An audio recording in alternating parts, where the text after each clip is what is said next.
Can I thank everybody who's worked really hard over the last few weeks to observe all the safety measures, to observe guidance and to keep each other safe. Undoubtedly, it's been very difficult over the last few weeks for everybody, but as a result, we have saved lives, and I would urge people to continue to follow all the guidance and continue to exercise all the safety measures that are in place. Can I also say at this time that our thoughts and prayers as a community are with all those who have lost loved ones during this very difficult, tragic and unprecedented time. I just wanted to take this opportunity to update people on a number of issues. Overwhelming numbers of constituents have been in touch with me on a number of issues, and I thought it may be easier just to provide a brief synopsis of those in this short video. The first of those issues is one that's been going on for the last few weeks, and that's with regards to repatriation of British citizens that are abroad. Now, I've had queries from across the world, but the majority of my queries have been from India, Pakistan and Bangladesh. And I've been pushing the government for the last few weeks now, for those of you that follow me, to repatriate British citizens. I think that is a fundamental duty of any government.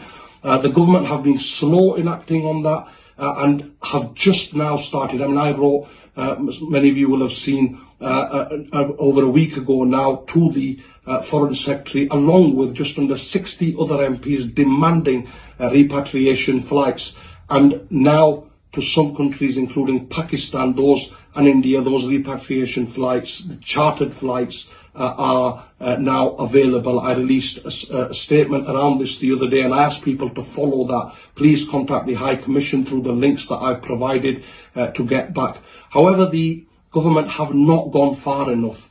Firstly, my issue with that is it only covers British nationals. There are those who are spouses of British nationals, and others in other categories. And anybody who calls the UK their home should be allowed to return on these flights. Secondly, the financial situation, my view has always been that the government should have paid for these. So the £525 people are paying that. Although there are loans available, I still believe that this should be in the form of a grant, and I'll continue to push the government on that. And thirdly, we want an absolute guarantee from the government that these chartered flights will only end when everybody is safely back home in the UK, and I'll do everything I can to continue to push, and I've written to the government today making those three asks.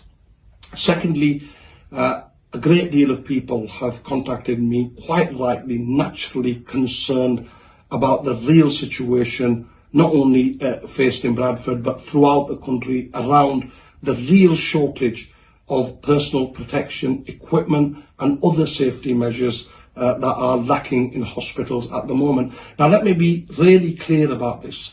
The government carried out a simulation pandemic exercise back in 2016. So they were fully aware that there's a shortage of personal protective equipment. They were fully aware there's a shortage of ventilators. So the question we need to continue to ask is, why are we faced with this situation today when we've known about this for years even? And it is unacceptable. I've spoke to nurses and other medical professionals on the front line, all of whom, can I pay a big tribute to all our frontline staff who, despite the BMA, the Royal College of Nurses, the Royal College of doctors, surgeons, despite advice from them that if they feel uncomfortable, they can withdraw, they are still continuing to do the fantastic job on the front line, and they should not be placed in that situation. And I've spoken to nurses and others who frankly are quite rightly and naturally scared at the moment because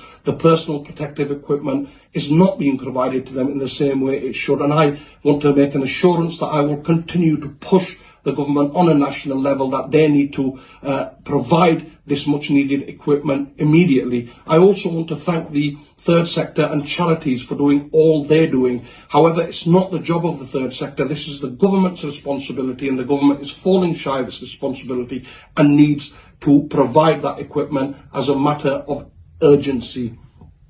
Finally, the government has announced a number of packages to support people during these economic packages. Now, whilst we welcome the economic packages, again, I don't think they go far enough.